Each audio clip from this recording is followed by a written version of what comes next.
Okay, guys, it's time for a course correction on our trajectory along the path of our adventure.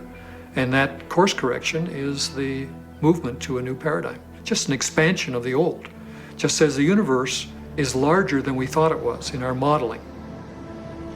And it's always larger than we think it is.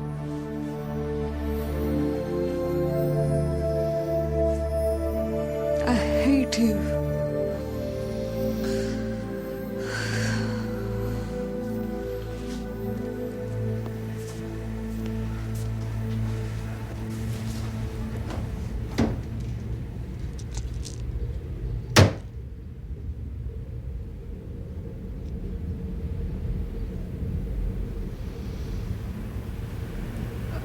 Hate you.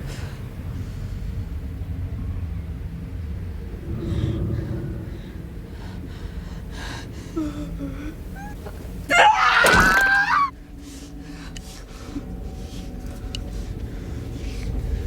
idiot! You suck! Look at you! You're fat! You're ugly! You're worth nothing! You're getting old! I hate you!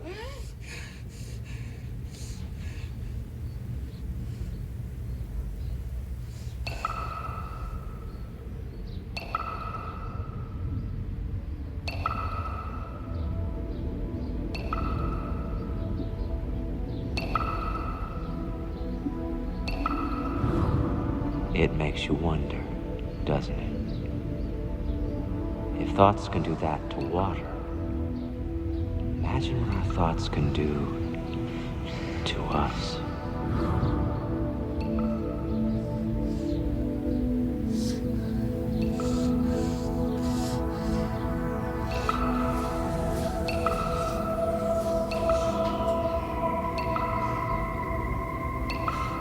No one has ever came along and ever given you sufficient, intelligent knowledge about your beautiful self, how you work from the inside out. Why do you have addictions? Because you have nothing better. You have dreamt of nothing better because no one has ever taught you how to dream better.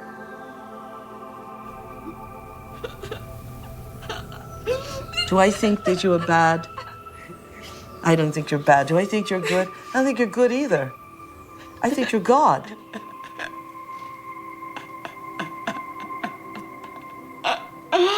In general, the field of psychiatry really doesn't allow for enough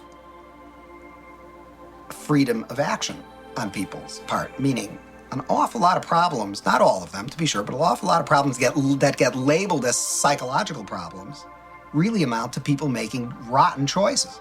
And they ought to be instructed to make different ones. Can I? Wow. Borrow some toothpaste?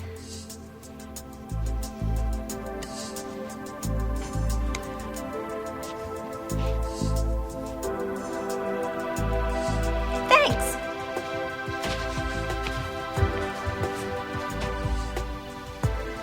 When I talk about we disappearing, I don't mean that we physically disappear. What I mean is that we move out of the area of the brain that has to do with our personality, that has to do with our association to people, our association to places, our association to things and times and events. We don't exist in the associative centers in our brain that reaffirms our identity and reaffirms our personality.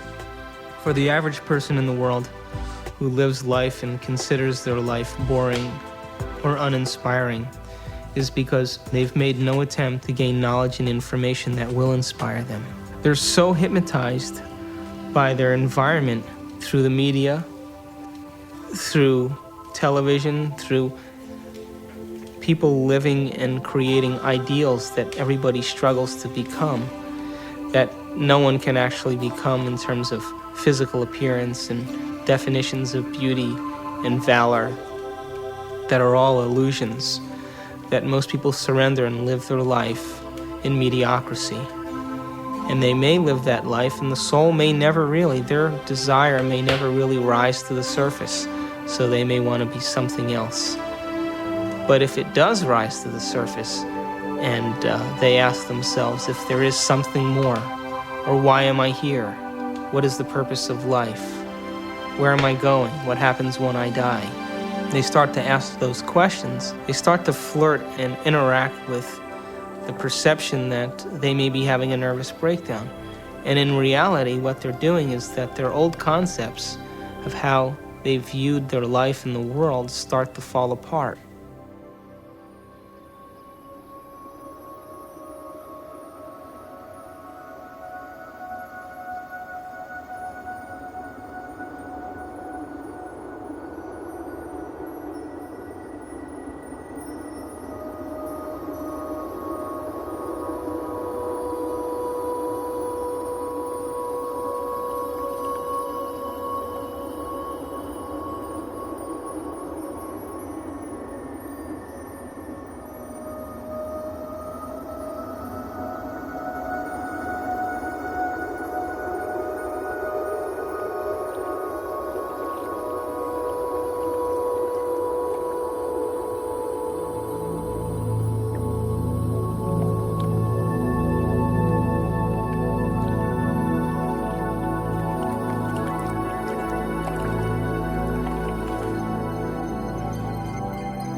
We're in completely new territory in our brain. And because we're in completely new territory, we're rewiring the brain, literally reconnecting to a new concept. Then ultimately, it changes us from the inside out. If I change my mind, will I change my choices? If I change my choices, will my life change? Why can't I change? What am I addicted to?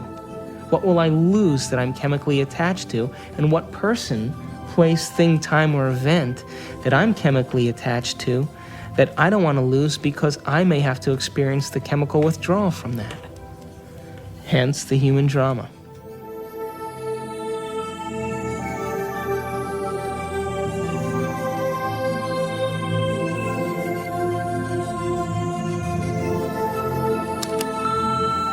Amanda, it's Bob, and I'm just calling to say I hope that you can come tonight. I really want to see you. I really want to talk to you.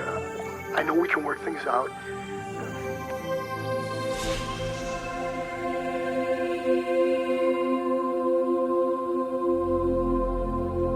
It's the only planet in the Milky Way that has habitation that is steeped in enormous subjugation of religion. You know why that is because people have set up right and wrong. If I do this, I'm going to get punished by God. If I do the other thing, I'm going to get rewarded. This is a really poor description that tries to map out a path in life for us to follow, but with deplorable results, because there really is no such thing as good or bad. We're judging things far too superficially that way. Does that mean you're in favor of sin and licentiousness and depravity? No. It simply means that you need to improve your expression and understanding of what you're dealing with here. There are things that I do, and I know they'll evolve me. There are other things that will not evolve me. But it's not good or bad. And there's no God waiting to punish you because you did one or the other. There is no God condemning people. Everyone is God's. At the same time,